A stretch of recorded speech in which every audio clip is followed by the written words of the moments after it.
welcome back to my channel. And today I'm gonna make a granola recipe, healthy granola recipe.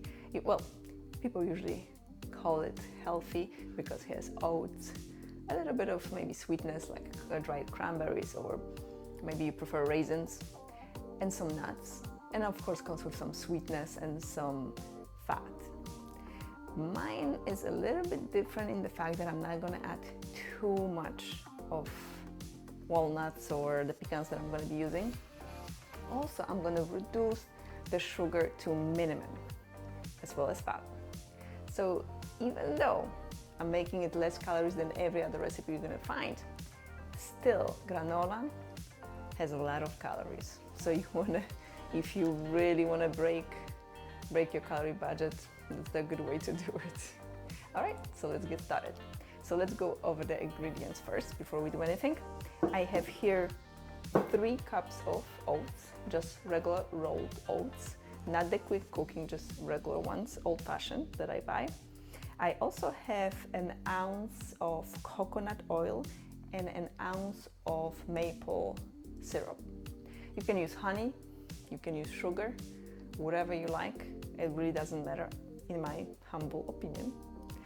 And I'm gonna heat it up just a little bit before I put it to the oats, because that way it's more liquid, it's thinner, and it's gonna combine the ingredients a little bit better.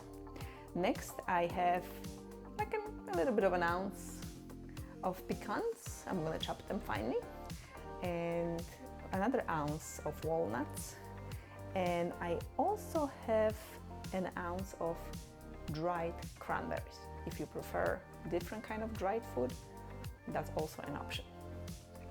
So I'm gonna chop it up, put it all together, and bake it in the oven for at 250 degrees for about an hour and 15 minutes. But this is a way better idea than buying in the stores, because those, first of all, who knows what they put in them. Second, they put a lot of sugar. It doesn't matter how healthy the boxes say they are. I found them hugely calorie dense. And the final product, actually, it's a very good idea to just sprinkle a little bit on your yogurt with fruit. It really is a good dessert when you use it like that. I'm gonna start with heating up the coconut oil with maple syrup. And the goal here is just to melt the coconut oil and make the whole mixture runnier, so it's easy to combine with the rest of the ingredients.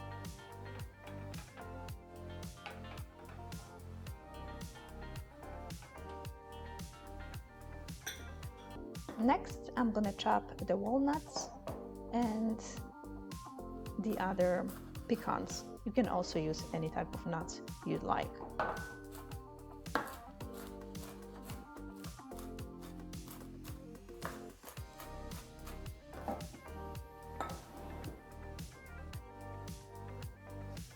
Add 2 oats and mix it well.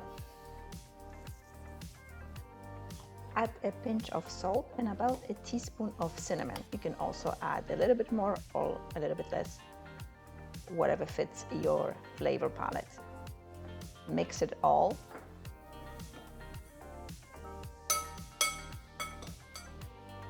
And add the oil and maple syrup mixture.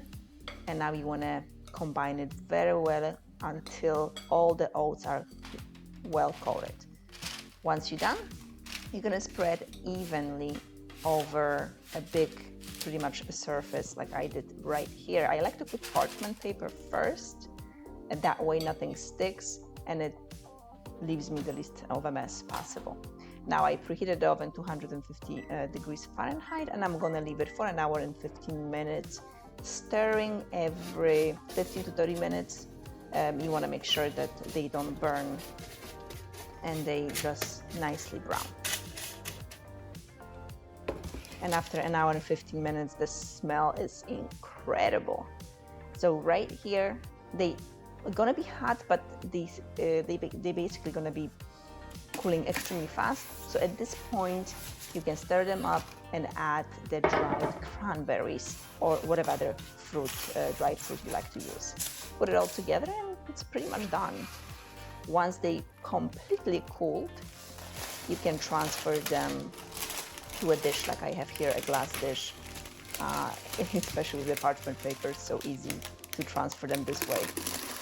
And they can stay fresh for at least a week or two. That's all I know, because my daughter will devour them within a week or two. So I've never had them longer than that. So here you go, freshly baked granola with oats and dried fruit. Definitely much better than the store-bought and way less sugar. I hope you enjoy, and I will see you in the next video.